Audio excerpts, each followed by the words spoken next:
Hello everyone. Today we will going to discuss about arguments in C language. Arguments या फिर parameters दोनों एक ही term होती है. हमारे पास में 2 टाइप्स के क्या अवेलेबल होते हैं, आर्ग्यूमेंट्स अवेलेबल होते हैं. फर्स्ट होता है हमारा एक्चुअल आर्ग्यूमेंट, सेकेंड होता है हमारा फॉर्मल आर्ग्यूमेंट. हमें पता होना चाहिए कि आर्ग्यूमेंट क्या होता है, आर्ग्यूमेंट या फिर पैरामीटर्स जिसका यूज़ हम फंक्शन के साथ में करते हैं. जो हमारे आर्ग्यूमेंट्स होते हैं उनके थ्रू हम क्या करते हैं, किसी भी वेरिएबल की वैल्यू को पास करने के लिए हम आर्ग्यूमेंट का यूज़ करते हैं, या फिर फंक्शन के साथ में किसी वेरिएबल की वैल्यू को पास करना क्या कहलाता है, आर्ग्यूमेंट या पैरामीटर कहलाता है. जो कि क्या करता है, कॉलिंग एंड कॉल फंक्शन के बीच में कम्युनिकेशन प्रोवाइड करता है. हमने देखा था declaration, function declaration and function की डेफिनेशन. जब हम फंक्शन को क्या करते हैं, कॉल करते हैं मेन फंक्शन के अंदर से या फिर किसी भी फंक्शन के इनसाइड से हम क्या करते हैं, किसी फंक्शन को कॉल करते हैं. तो जब कॉलिंग फंक्शन के साथ हम किसी पैरामीटर को पास करते हैं तो वो क्या कहलाता है, हमारा एक्चुअल पैरामीटर. बट जब हम क्या करते हैं, कॉल फंक्शन के अंदर किसी पैरामीटर को यूज़ करते हैं तो वो क्या कहलाता है, हमारा फॉर्मल पैरामीटर कहलाता है. यहाँ पर हमने एक एग्जाम्पल दिया है जिसके अंदर हमने एक्चुअल एंड फॉर्मल दोनों पैरामीटर का क्या किया है, यूज़ किया है, ताकि हम इन दोनों के बारे में क्या कर सकें, इजीली समझ सकें. हमने ये जो प्रोग्राम बनाया है ये नंबर के स्क्वायर के लिए बनाया है, जहाँ पर हमने सबसे पहले क्या किया है, एक हेडर फाइल को इंक्लूड किया है हमारे प्रोग्राम के अंदर. ये क्या है, हमारी हेडर फाइल है. अब हमने क्या दिया है, फंक्शन का डिक्लेरेशन. अब आपको इस लाइन से पता पड़ रहा है फ्लोट स्क्वायर फ्लोट, जो कि क्या कर रहा है, then end of the statement. ये क्या है, फंक्शन डिक्लेरेशन. यहाँ पर हमने सिर्फ फंक्शन को क्या किया है, डिक्लेयर किया है, जो कि कंपाइलर को बताएगा कि हम जो प्रोग्राम यूज़ करने वाले हैं उसके अंदर उसका रिटर्न टाइप क्या है, फ्लोट क्या है, स्क्वायर फंक्शन का रिटर्न टाइप है. ये हो गया रिटर्न टाइप. स्क्वायर क्या है, फंक्शन नेम है. एंड पैरेंथेसिस के अंदर हमने क्या किया है, पैरामीटर को पास किया है. कितने पैरामीटर हमने पास किए हैं, सिंगल. ये क्या है, हमारे आर्ग्यूमेंट्स है, आर्ग्यूमेंट्स या फिर पैरामीटर. जब भी हम फंक्शन को डिक्लेयर करते हैं, फंक्शन डिक्लेरेशन के वक्त हमें आर्ग्यूमेंट नेम देने की ज़रूरत नहीं होती है, ये ऑप्शनल होता है. हाँ, फंक्शन को डिक्लेयर करते वक्त आपको किस चीज़ की रिक्वायरमेंट होती है, उसकी डेटा टाइप की. जो भी हम लोग क्या करने वाले हैं, वेरिएबल को यूज़ करने वाले हैं, उस वेरिएबल का जो डेटा टाइप है वो क्या होगा. यहाँ पर हम किस टाइप का वेरिएबल यूज़ करने वाले हैं, फ्लोट टाइप का, इसलिए हमने उसका क्या दे दिया, डेटा टाइप दे दिया float. Then end of the statement. ये क्या हो गया, फंक्शन का डिक्लेरेशन हो गया. अब हमारा प्रोग्राम क्या हुआ, स्टार्ट हुआ. आप अपने प्रोग्राम के अंदर मेन फंक्शन को कहीं भी ऐड करें, चाहे टॉप में, बॉटम में, मिड में. हमारा जो कंपाइलर है वो हमारे प्रोग्राम को कहाँ से एग्जीक्यूट करना स्टार्ट करेगा, मेन फंक्शन से. क्योंकि मेन फंक्शन क्या होता है, हमारे प्रोग्राम का एंट्री पॉइंट होता है. हमारे प्रोग्राम का एग्जीक्यूशन हमेशा मेन फंक्शन से ही स्टार्ट होता है, किसी और फंक्शन से स्टार्ट नहीं होगा. ये क्या हो गया, यहाँ से प्रोग्राम एग्जीक्यूशन क्या हो गया, स्टार्ट हो गया. Program execution start. ठीक है. अब ये क्या हुआ, ये हमारी मेन फंक्शन की क्या है, बॉडी है. मेन फंक्शन की बॉडी के अंदर हम क्या देते हैं, फंक्शन के इनसाइड हम देते हैं ग्रुप ऑफ स्टेटमेंट, जिन्हें हमें क्या करना है, एग्जीक्यूट करवाना है. लाइक यहाँ पर हमने क्या दिया है, सबसे पहले वेरिएबल लिए हैं. कितने वेरिएबल्स लिए हैं हमने, यहाँ पर 2 वेरिएबल लिए हैं. हमें इस प्रोग्राम के अंदर क्या करना है, किसी नंबर का सीक्वेंस निकालना है. वो वैल्यू हम किससे चाहते हैं, यूज़र से, कि यूज़र वो नंबर क्या करे, एंटर करे. उस नंबर का क्या निकाल के दे, ये प्रोग्राम स्क्वायर निकाल कर दे. जिसके लिए हमने 2 वेरिएबल लिए, किस टाइप की, फ्लोट टाइप के. ये क्या हो गया, वेरिएबल का डिक्लेरेशन. वेरिएबल को हमने यहाँ पर 2 वेरिएबल को हमने क्या कर दिया है, डिफाइन कर दिया है. वेरिएबल इनिशियलाइज नहीं किया है. वेरिएबल की जो वैल्यू है वो हम किससे चाहते हैं, यूज़र से चाहते हैं रन टाइम पर, इसलिए हमने सिर्फ वेरिएबल को डिफाइन कर कर यहाँ पर छोड़ दिया है.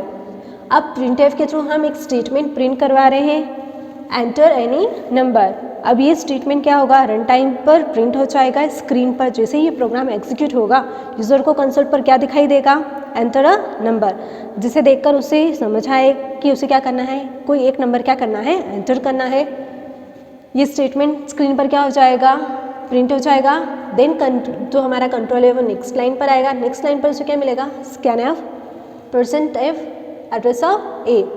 ये लाइन क्या करेगी, जो नंबर यूज़र क्या करेगा रन टाइम पर एंटर करेगा उस नंबर को क्या करेगी, ये ए नाम के वेरिएबल में क्या कर देगी, स्टोर कर देगी। यहाँ पर हमारे पास में क्या है, मेमोरी है। मेमोरी के अंदर एक ब्लॉक है, किस नाम से, ए नेम से। हमने क्या करा है, जो वेरिएबल को डिक्लेयर किया था, वेरिएबल डिक्लेरेशन के वक्त क्या होता है, मेमोरी के अंदर ब्लॉक क्रिएट हो जाता है। ब्लॉक को रिजर्व करने के लिए हम क्या कर रहे हैं, वेरिएबल को डिफाइन करते हैं।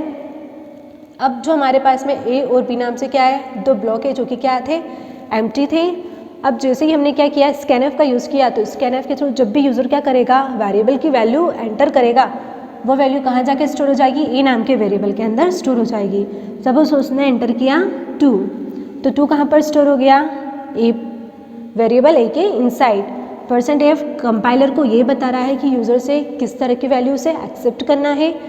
%f that means float type की। यहाँ पर हमने जब वेरिएबल को डिक्लेयर किया था, हमने वेरिएबल का टाइप क्या दिया था, फ्लोट। दैट मीन्स हम क्या चाहते हैं, फ्लोट टाइप की वैल्यू एक्सपेक्ट कर रहे हैं। तो जब यूज़र एंटर करे वैल्यू, तो वो किस तरह की होनी चाहिए, फ्लोट टाइप की होनी चाहिए। इसके लिए हम क्या देते हैं, फॉर्मेट स्पेसिफायर देते हैं,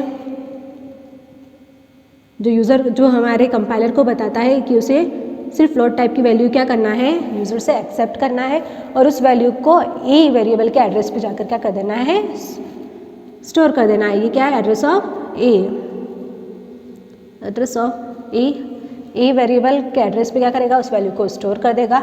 देन नेक्स्ट लाइन पर हमने क्या किया है, बी जो हमारा क्या था, वेरिएबल था, उस बी वेरिएबल के अंदर हमने क्या असाइन कर दिया है, स्क्वायर ए। आप देख रहे हैं ये जो स्क्वायर है स्क्वायर, उसके साथ में हमने क्या दिया है, पैरेंथेसिस दिया है। दैट मीन्स ये क्या है, एक फंक्शन है। फंक्शन को आप इस तरह से कॉल करेंगे, जब भी हमें फंक्शन को कॉल करना हो हम क्या करते हैं, फंक्शन नेम देते हैं, then end of the statement, जो कि क्या करता है, फंक्शन को कॉल करने का वर्क करता है। यहाँ पर हमने दिया स्क्वायर ए। अब आपको दिख रहा है स्क्वायर के अंदर ये जो फंक्शन था, इसमें हमने क्या किया, एक वेरिएबल को पास कर दिया। ये जो वेरिएबल हमने पास किया है, ये किस तरह का वेरिएबल है, ये क्या कहलाएगा, हमारा आर्ग्यूमेंट। जब भी हम फंक्शन के साथ में कोई वेरिएबल क्या करते हैं, पास करते हैं, तो वो क्या कहलाता है, हमारा आर्ग्यूमेंट कहलाता है। तो स्क्वायर ए हमारा क्या कहलाएगा, आर्ग्यूमेंट। आर्ग्यूमेंट तो है, बट किस तरह का आर्ग्यूमेंट कहलाएगा, ये हमारा एक्चुअल आर्ग्यूमेंट है, एक्चुअल आर्ग्यूमेंट।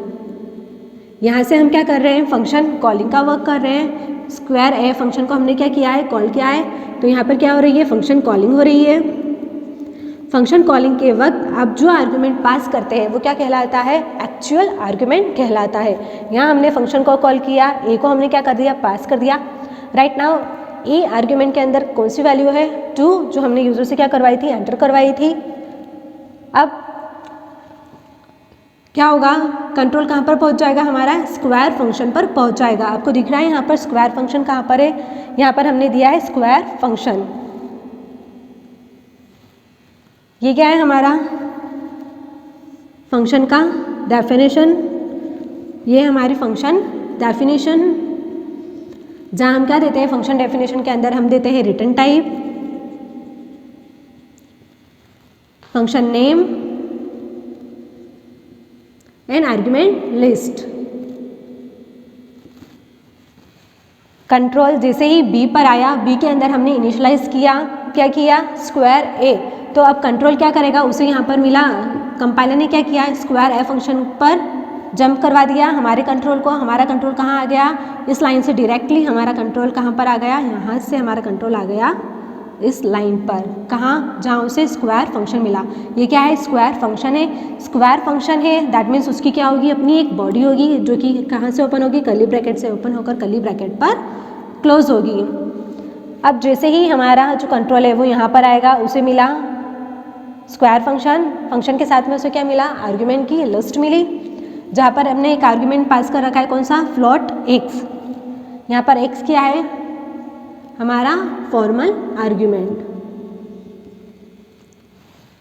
नोट करें, आप जब भी आर्ग्यूमेंट का यूज़ करते हैं तो जो आर्ग्यूमेंट का डेटा टाइप है वो और आर्ग्यूमेंट का जो ऑर्डर होता है वो क्या होना चाहिए, सेम होना चाहिए। अगर आपने फॉर्मल जो एक्चुअल आर्ग्यूमेंट है उसमें आपने किस तरह का आर्ग्यूमेंट पास किया है, फ्लोट टाइप का, तो आपका जो फॉर्मल आर्ग्यूमेंट है वो भी किस तरह का होना चाहिए, फ्लोट टाइप का। यहाँ से आपने कितने नंबर ऑफ आर्ग्यूमेंट पास किए हैं, सिंगल, तो यहाँ पर भी कितने आर्ग्यूमेंट होने चाहिए, सिंगल। इनका जो सीक्वेंस है वो क्या होना चाहिए, एक जैसा होना चाहिए सीक्वेंस। इनका जो ऑर्डर है, ऑर्डर और डेटा टाइप हमेशा कितने होने चाहिए, सेम होने चाहिए, कम या ज़्यादा नहीं होने चाहिए। डेटा टाइप इन ऑर्डर हमेशा क्या होना चाहिए, सेम होना चाहिए। ऐसा ना हो कि आपका जो एक्चुअल आर्ग्यूमेंट है वो इंटीजर टाइप का हो और आप क्या कर रहे हैं, फ्लोट टाइप के आर्ग्यूमेंट में वैल्यू को स्टोर करवा रहे हैं, तो वो क्या हो जाएगा, रॉन्ग हो जाएगा। और आपने एक्चुअल आर्ग्यूमेंट में क्या करा, एक आर्ग्यूमेंट को पास किया और यहाँ पर आप कितने आर्ग्यूमेंट का यूज़ कर रहे हो, 2 आर्ग्यूमेंट का यूज़ कर रहे हो, तो वो भी क्या हो जाएगा, रॉन्ग हो जाएगा। इसलिए हमेशा ध्यान रखें कि एक्चुअल एंड फॉर्मल पैरामीटर जो है हमारे, उनका डेटा टाइप और उनके जो आर्ग्यूमेंट लिस्ट है वो क्या होनी चाहिए, सेम होनी चाहिए। अब जो x के अंदर वैल्यू थी, जो a के अंदर क्या थी, वैल्यू थी, वो वैल्यू कहाँ पर आ जाएगी, x नाम के वेरिएबल के अंदर क्या हो जाएगी, पास हो जाएगी। लाइक यहाँ पर था हमारे पास में 2, तो x के अंदर भी क्या हो गया, 2 हो गया। यहाँ से हमने वैल्यू को पास किया है और इसने उस वैल्यू को क्या किया है, होल्ड किया है, ठीक है। देन हमारा कंट्रोल आया, फ्लोट स्क्वायर नाम का जो हमारा फंक्शन था उसके इनसाइड आया, वहाँ पर उसे क्या मिला, एक और नया क्या मिला, वेरिएबल मिला। ये किस तरह का वेरिएबल है, लोकल वेरिएबल। लोकल वेरिएबल को हम क्या करते हैं, फंक्शन के इनसाइड ही डिक्लेयर करते हैं। ये आपको दिख रहा है फंक्शन की बॉडी, इसके अंदर हमने क्या किया है, इसे डिक्लेयर किया है। तो ये किस तरह का वेरिएबल है, लोकल वेरिएबल। ये कहाँ तक एग्जिस्ट करेगा, सिर्फ स्क्वायर फंक्शन के इनसाइड। स्क्वायर फंक्शन के इनसाइड इसका कोई रोल नहीं है, इसकी कोई लाइफ नहीं है। जो हमारा मेन फंक्शन है वो नहीं जानता कि वाई नाम से भी कोई और वेरिएबल क्या कर रहा है, प्रोग्राम में एग्जिस्ट कर रहा है। क्यों, क्योंकि इसका टाइप क्या है, लोकल है, क्योंकि ये फंक्शन के इनसाइड है। इसलिए ये सिर्फ कहाँ तक यूज़ किया जा सकता है, इस फंक्शन के इनसाइड ही यूज़ किया जा सकता है। देन कंट्रोल जैसे ही नेक्स्ट लाइन पर आएगा, नेक्स्ट लाइन पर उसे क्या मिला, y is equals to x multiply by x। x के अंदर क्या वैल्यू थी हमारी, 2 मल्टीप्लाई बाय 2 हुआ तो कितना हो गया, 4। अब ये जो 4 हमें मिला है, ये 4 वैल्यू किसके अंदर स्टोर हो जाएगी, हमारी y नाम के वेरिएबल के अंदर स्टोर हो जाएगी। देन हमने क्या किया, रिटर्न स्टेटमेंट का यूज़ किया। ये जो आपको दिख रहा है रिटर्न ये क्या है, स्टेटमेंट है, जो कि क्या करता है, जो हमारे वेरिएबल की वैल्यू होती है उसे पास कर देता है, किसे, हमारे वेरिएबल की वैल्यू, और जो हमारा कंट्रोल होता है उसे पास करने का वर्क करता है। अब ये जो वैल्यू है ये किसे पास कर देगा, कॉलिंग फंक्शन को। Return value to the calling function. कहाँ से इसे कॉल किया गया था, इसे कॉल किया गया था हमारा यहाँ से। तो ये क्या करेगा, ये जो वैल्यू है उसे किसे पास कर देगा, कॉलिंग फंक्शन को। कॉलिंग फंक्शन के अंदर जैसे ही इसने वैल्यू को पास किया तो y के अंदर क्या वैल्यू थी, 4। वो वैल्यू किसके अंदर स्टोर हो जाएगी, b नाम के वेरिएबल के इनसाइड स्टोर हो जाएगी। नाउ हमारे पास में b वेरिएबल की क्या वैल्यू है, 4 है। स्क्वायर फंक्शन ने क्या ऑपरेशन परफॉर्म किया, स्क्वायर करने का। तो उससे जो आउटपुट मिला उसे रिटर्न फंक्शन ने क्या किया, रिटर्न कर दिया कॉलिंग फंक्शन को, जहाँ से हमने कॉल किया था स्क्वायर फंक्शन को। अब वो वैल्यू किसके अंदर आ गई, जैसे ही इसको कॉल किया था तो उसने क्या किया, अपना ऑपरेशन वर्क जो भी था ऑपरेशन परफॉर्म किया। देन ऑपरेशन के बाद जो आउटपुट आया उसे किसे रिटर्न कर दिया, 4 को, b के अंदर क्या हो गया, 4 वैल्यू स्टोर हो गई। देन क्या करेगा, कंट्रोल नेक्स्ट लाइन पर आएगा, print F square of %f is %f e p। इस लाइन को एग्जीक्यूट कर देगा। इस लाइन का मीनिंग क्या है, प्रिंट एफ क्या कहता है, उसे जो भी डबल कोट के अंदर स्टेटमेंट मिलता है उसे क्या करता है, स्क्रीन पर प्रिंट कर देता है। यहाँ पर उसने प्रिंट कर दिया स्क्वायर ऑफ %f, और %f को ये प्रिंट नहीं करेगा, %f के अंदर जो वैल्यू है उसे क्या करेगा, ये प्रिंट करेगा। ये %f क्या है, हमारे फॉर्मेट स्पेसिफायर है। फॉर्मेट स्पेसिफायर ये बताते हैं कि उसे जो वैल्यू है वो किस तरह से क्या करना है, प्रिंट करना है। स्क्रीन पर उसे किस तरह से वैल्यू को प्रिंट करना है। लाइक यहाँ पर हमने दिया है %f and %f, that means कि वो किस तरह से वैल्यू को प्रिंट करे, फ्लोट टाइप की वैल्यू को स्क्रीन पर प्रिंट करे। तो यहाँ पर आ जाएगा %f के प्लेस पर ये वैल्यू आ जाएगी और इस परसेंट एफ की प्लेस पर बी की वैल्यू आ जाएगी। ए के अंदर वैल्यू क्या थी, square of A 2 and second percent F, B की प्लेस पर क्या वैल्यू थी हमारी, ए की प्लेस पर जो वैल्यू थी वो प्रिंट हो गई 2 एंड बी की प्लेस पर क्या वैल्यू थी हमारी 4, तो यहाँ पर प्रिंट हो जाएगी 4, स्क्वायर ऑफ 2 इज 4। इस तरह से क्या होगा, हमारा आउटपुट स्क्रीन पर अपीयर होगा।